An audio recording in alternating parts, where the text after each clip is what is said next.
Oh, good. Okay. You ready?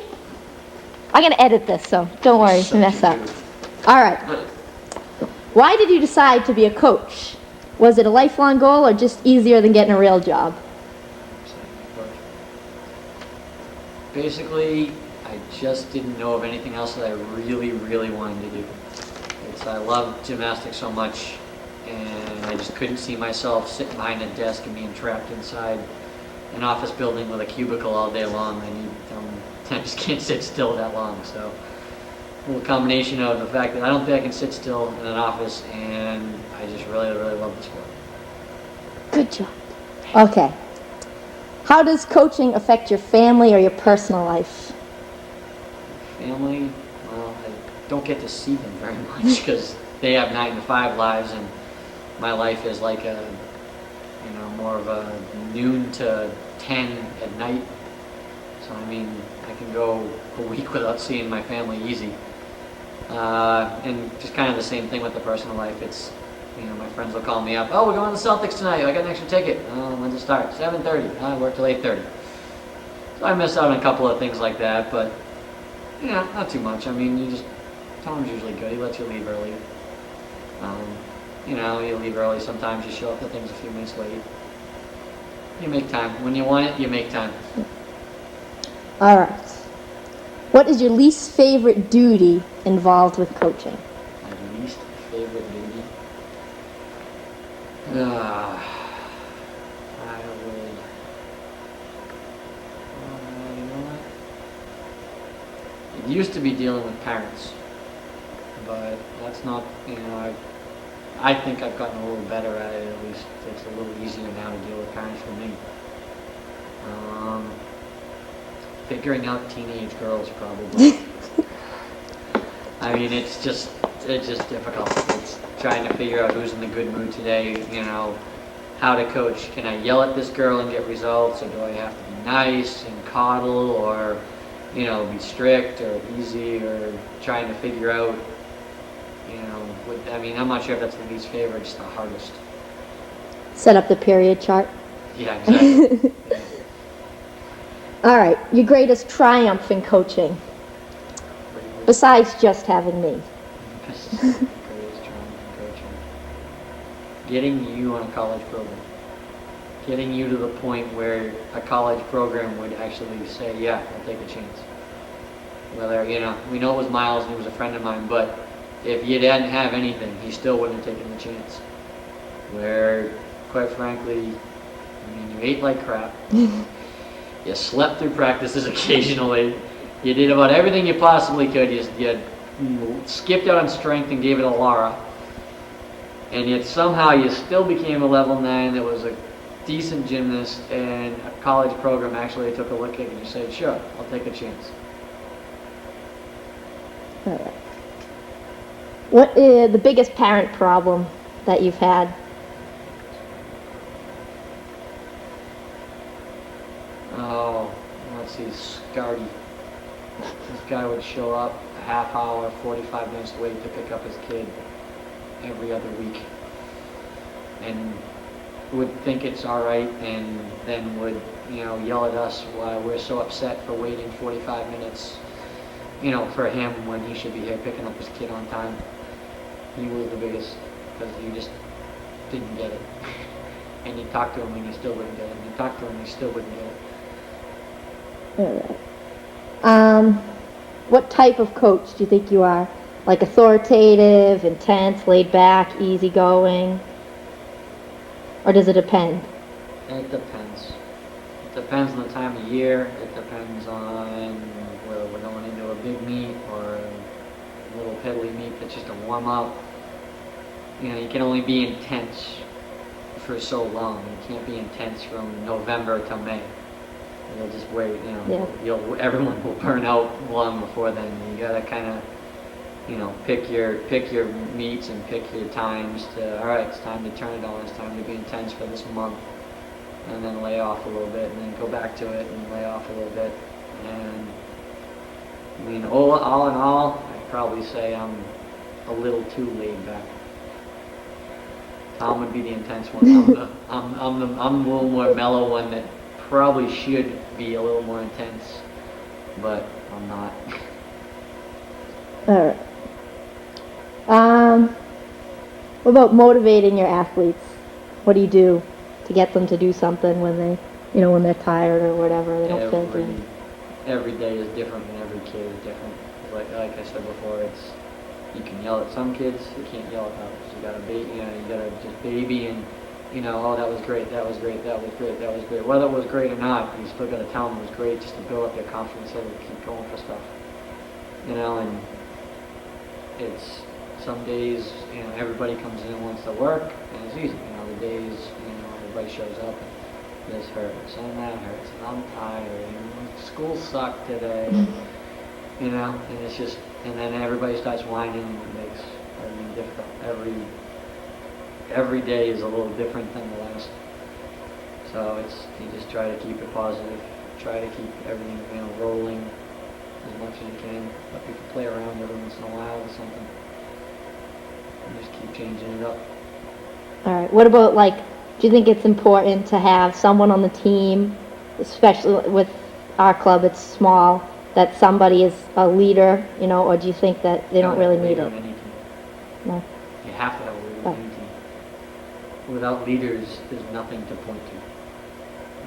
Whether it's, a vocal leader, someone who just steps up, takes charge of the warm-up, or takes charge of this kid when they're slacking off, tells them to shut up and get to work. You're not showing up, you're never here. Or whether it's a kid that just puts their nose to the grindstone and just burns everybody away. And just, and leads by example and leads by how hard they work and how hard they, practice and make corrections and, that kind of thing. There can be different kind of leaders, but you have to have a leader. Without a leader, it's everyone just kind of does their own thing, and you don't have anything to point to as a coach to see, this is how it's supposed to be done. All right. What about, have you ever felt threatened or to make a certain decision, as in, maybe put one kid in the meet or they should be working this by either Tom or parents or anything like that? I wouldn't say threatened. You get pressure. Especially from Tom. Those of you who don't know Tom, he's an intense guy. Very intense guy. And yeah, he'll give me pressure. Parents, they come in, they want this, they want that. If it's the right thing for the kid, I'll do it. If it's not, then I'm not going to do it. If they don't like it, they can take their kid somewhere else. It's as simple as that. When it comes from Tom, it's a little bit different because he signs a paycheck. Right. So you gotta listen a little bit, more and, try to talk it through. If I totally disagree with him, then I try to talk it through with him. If he really lays it down, well, that's the way it's gonna be. It's, he's the boss, he's the owner of the gym. It is my team, but it's still his gym and his, officially his product when it comes down to it. He wants to see quality gymnastics coming out of the gym, so he wants it done this way, that's going to get done that way. All right.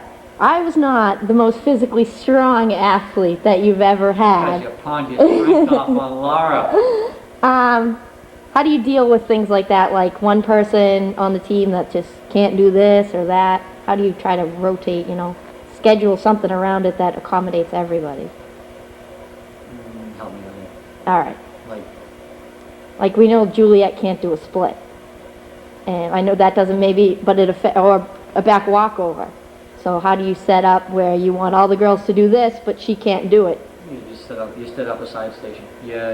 Especially where it's the younger girl, you talk to them about why you're setting them apart from the other group and how this is going to help them and benefit them and get them to believe in what you're going to do so that you can set up a station on the side and have her go work bridges or have her go, with the back walk over and wall walks and shoulder flexibility that will get her to be able to do the skill that I want. And so, I mean, that's the one good thing about this sport is you can separate. You know, Laura can be working Jaegers on the single rail while somebody else is working Giants on the same bar. Yeah. Just different times. It's, you know, one girl's at one level, one girl's at another level. You just set up different goals and different stations, and you know, and okay, you know, one girl goes, you know, you go to the bar, you go over to this station, you do this because you're working this kind of skill. The next girl comes and does a completely different thing on the same, you know, floor bar because they're working a different skill. So it's, you just gotta, you know, communicate and with them as best you can and get your point across so they know why you're doing it. Right. It's pretty easy in the sport. As far as, you know, splitting kids up is easy. It's kind of hard to get a baseball team to split up like that. All right. What was the thing you hated or got most frustrated about with me? With you,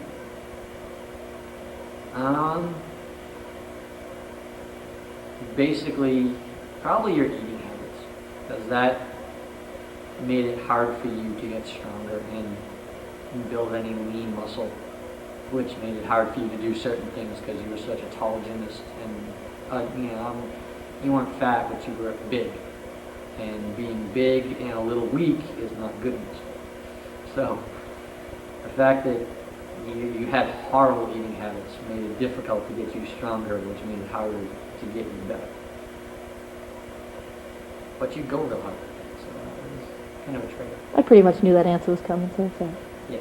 all right. What about the ideal athlete for you to coach? Have you ever had one, Like that. a boy or a girl? No, I haven't had. I mean, that would be, you know, I mean, that's going to be, you know, the prototype body with, you know, great flexibility, with incredible, you know, concentration and muscle awareness and body awareness, and you know, and the other thing that goes into that is the kid has to have great parents from the start to get them here all the time at first until they can get their license. And then they have to get themselves here with a car from there. So it's, I have not had one to this point. I've had some decent gymnasts. I've had some, you know, good qualities here, good qualities there.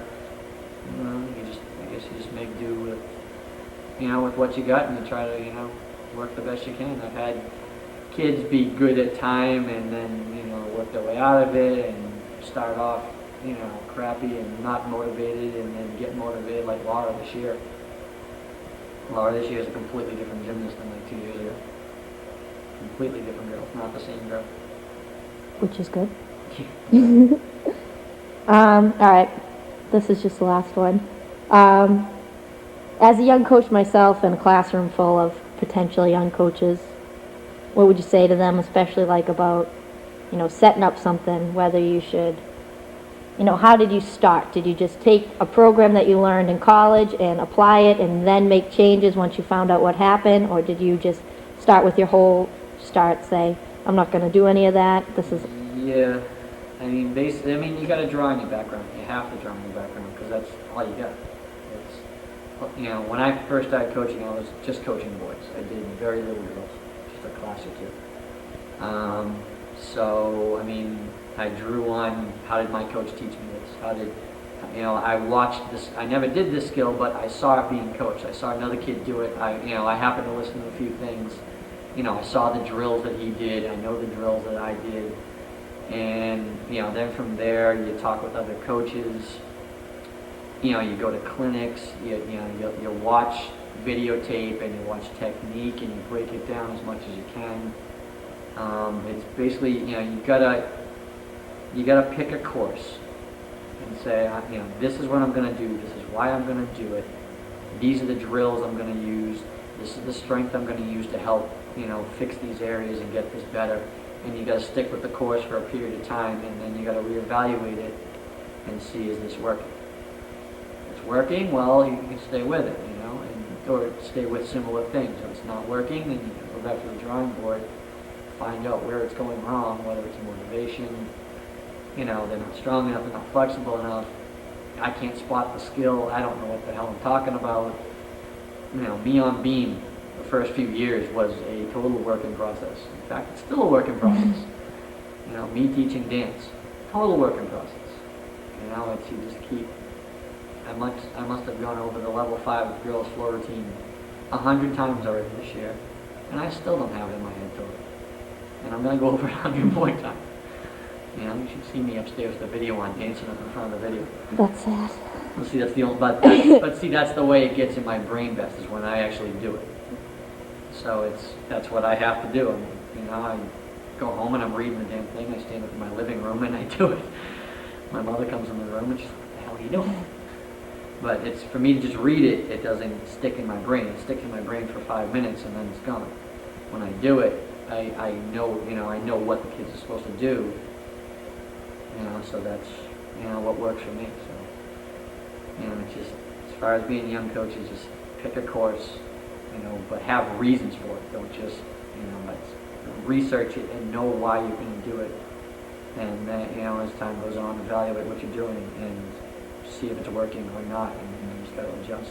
Just stick with it at least for a little while to let it work. Well, you have to. I mean, it's not, you know, especially this is a sport of time. Skills can take 6 months to learn. Skills can take a year to learn really, really well. You might be doing it in 6 months, but it might be inconsistent. You might not be doing it very well.